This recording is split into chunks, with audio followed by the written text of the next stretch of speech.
What's going on, guys? Big Mike, the 717 Outlaw, back with you with another video. We're finally diving into the transplant phase of everything from the boosters.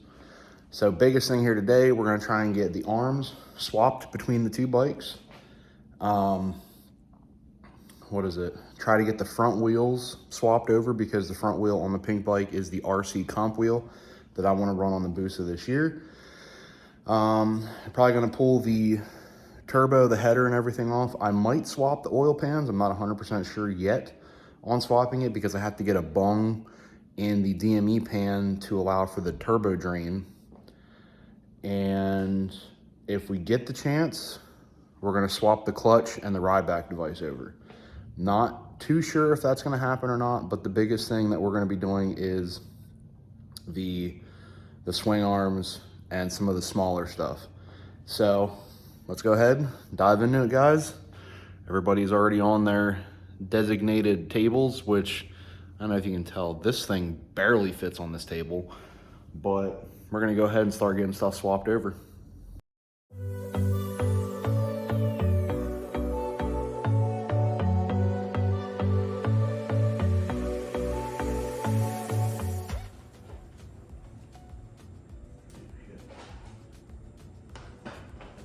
Wait. There you go.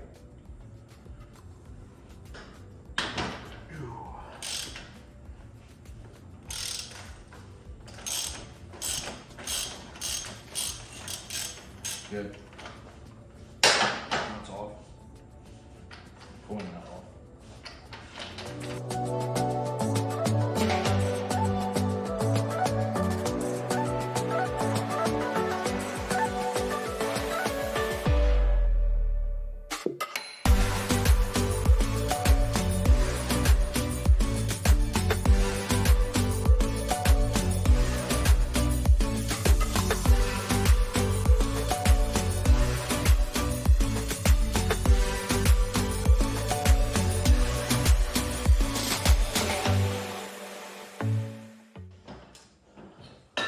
Lieutenant Dan, you ain't got no legs. That should be your fucking. That's a sound on Instagram. You should make that really quick. I'm gonna go see how my sea legs are. But Lieutenant Dan, you ain't got no legs. I know, Forrest. I know. Here, grab me a little zip tie. Hit my phone because it's been recording the whole time. All right, guys. Well, after a good bit of wrenching, not realizing how much stuff I had to move out of the way because the fuel pump for the turbo system is mounted with the shock and the fuel lines run around the front of the swing arm. We got everything off and Boost ain't got no legs no more. So we're going to the pink bike, start pulling that arm off and hopefully get them swapped over here pretty quick. Pink bike doesn't have as much running around, so it should be a lot easier to do. But yeah, let's get to it.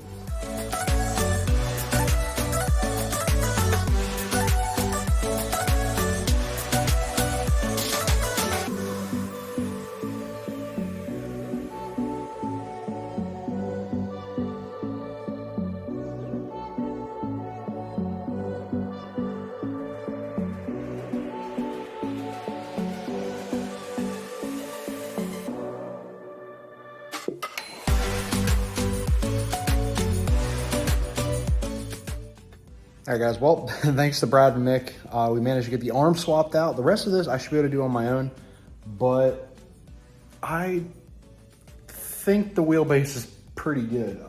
We still have to try to get the undertail to fit. We're gonna kind of see what happens here because I have to put the tail on, see where the tail sits. I have a feeling that the tail is going to be like directly on the top of the tire, but also, I think because it's pretty much the plan of the bike was to run the new wheels anyway, I think I'm gonna end up pulling this wheel off. That'll be a spare. Put the RC comp wheel on it.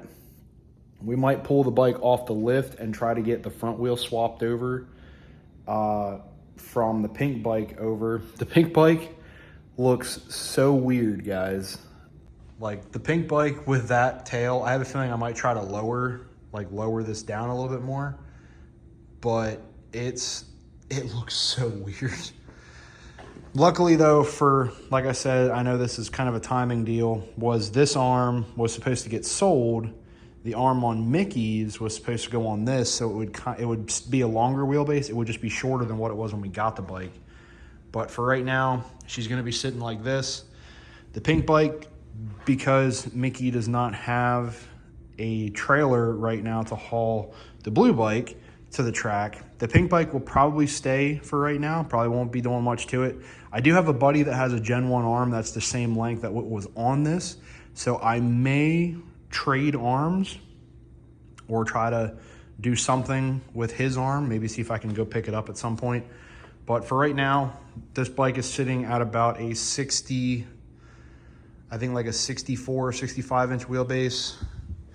And now my bike is set up at somewhere close to, I should be over 70, I think like a 73 to a 74 right now. But we're gonna go ahead and kind of get the rear buttoned up a little bit more. I have to work on plumbing the air lines because my bike has onboard air. This bike, or the pink bike, didn't, so I need to swap these fittings over and then get my fittings mounted up so I can fill the tank in the cross member and feed everything else. So we're gonna go ahead and get these swapped over and we can start picking through a couple other things. Also, since I don't know if we got to see it in that time lapse, I did take the rear set off because the spring and these pins were actually rubbing, which it looks like it was doing the same over on the pink bike at some point in its lifetime. This arm, I'm pretty sure, is going to be coming off and getting painted if I have time before the season starts. Not sure if it's going to get powder coated or if I'm just going to try to paint it here at the shop. I'll just wire brush it and do what I can. But we had to pull the rear set off, so I'm going to be looking at some grudge pegs. And then we're going to run the clutch lever into the rear brake, especially too because this line got, even though it's braided, it did get mashed pretty hard. So I'd feel better replacing the brake line overall. So we're probably gonna do the original plan, which was run the rear brake off the clutch lever. That way it should hold up a lot better over time. But let's get everything plumbed up and we'll have the swing arms completely done and the boost cell will be good to go on our new wheelbase. The only thing that I have to do is test fit the tire hugger with the tail, but that probably won't happen until the bike is on the ground. So let's just get her done, guys.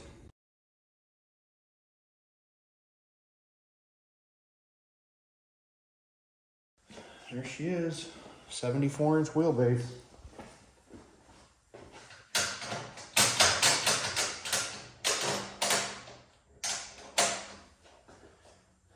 Turbo bike.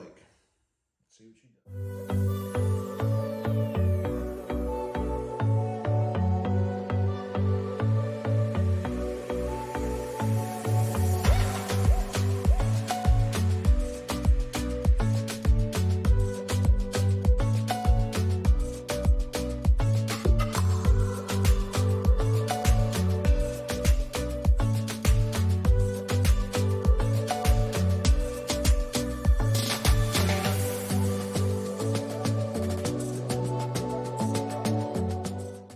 Well, easy enough. We got our ride back device off. So this here FBR shop ride back hooks up right there. So I'll pull the airline off that. We'll find a spot, hopefully on my bike, which I'm thinking, I don't know why I thought this was bigger, so I freed up a lot of extra space, is this just has to go up here. Maybe somewhere like this, and then I can run my airlines, which I might be able to kind of cheat with this because this line here that's on the side, technically speaking, if I can get this to stay up here and not fall off the whole bike, that line being on this side, this air gauge is kind of useless because I'm keeping the ones off of this arm because all the lines fit up, but I might be able to take the line off of this, run it right to the side of the ride back, and then just run this line down to where the clutch would be. So I might be able to get around with that, but I gotta try and see if I can come up with some kind of bracket or something that this can sit on, and I won't have to worry about it rolling around on me or shifting in this area at all. So go ahead and see if I can find a piece of metal that I can hopefully bend to make this work. Well guys, looking at my timing here with getting everything done, or at least as much as I could here today, it looks like we're only going to get to the arm. I've been trying to fabricate a bracket. I haven't had any luck finding the right shape, the right material to where it'll be a little bit more fixed mounted instead of, I mean, on there it was Velcro. I'd rather kind of hard mount it, that way it can't come loose and shift underneath the tail. So might end up calling it there with kind of part one of the transplant phase between the two bikes. We're gonna see, I guess the next one, we're gonna swap over the clutches, flip-flop everything back and forth. And then once the clutches go on, the header on my bike has to come off. Vince is gonna shorten up our dump pipe a little bit. If you can kind of see it behind me, we're gonna take the rear of it and shift it up kind of towards the Y. That way the new clutch cover, the quick access cover, clears it. And that should be pretty much our only bit of major fabrication. The other thing I'm gonna try to get ordered, especially because right now I cannot ride this, is I have to get on, kind of jump on the rear peg situation and try to see if I can order some like DME Pro Street style pegs or Grudge style pegs, or even go over to One Stop and get up some Unit 5 pegs as well. I just need something I can put my foot on. Mickey's bike has the style pegs that I want for mine, and especially since he has the rear brake deleted for at least the foot part, I can move it up front and run it off the clutch and still be okay. So we are going to see what we can do, but right now she's kind of sitting pretty on 74-inch wheelbase, and Pinky is sitting on 64-inch wheelbase.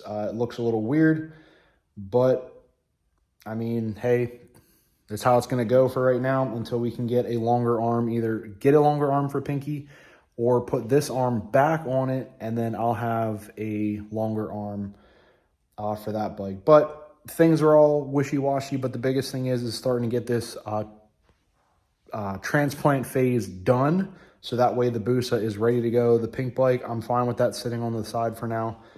But yeah, that's how we're gonna run it. So, all right, guys. As always, I hope you liked this video. If you did, give it a thumbs up. You know anything more about the swapping process that we did here today, because everything actually moved over very well. Nothing from Gen 1 to Gen 2 was that bad. I mean, a Gen 2 arm onto a Gen 1, didn't really have to finagle anything. The only thing that I did think was off, which could be any of the phases that I've heard can be finicky with these bikes, was the rear pegs and everything are still on the pink bike. The pegs on mine I had to take off. So I'm not sure if maybe the head of the swing arm is a hair wider, or if the rear sets are different on the Gen 1s versus the Gen 2s. I'm not sure what the complication was there. But if you guys have any questions, go ahead and drop those comments down below. I'll get back to you when I can. And yeah, smack that like button, hit the subscribe button as well, and we'll see you guys on the next upload. Remember, ride safe, ride smart, always wear a helmet. See ya.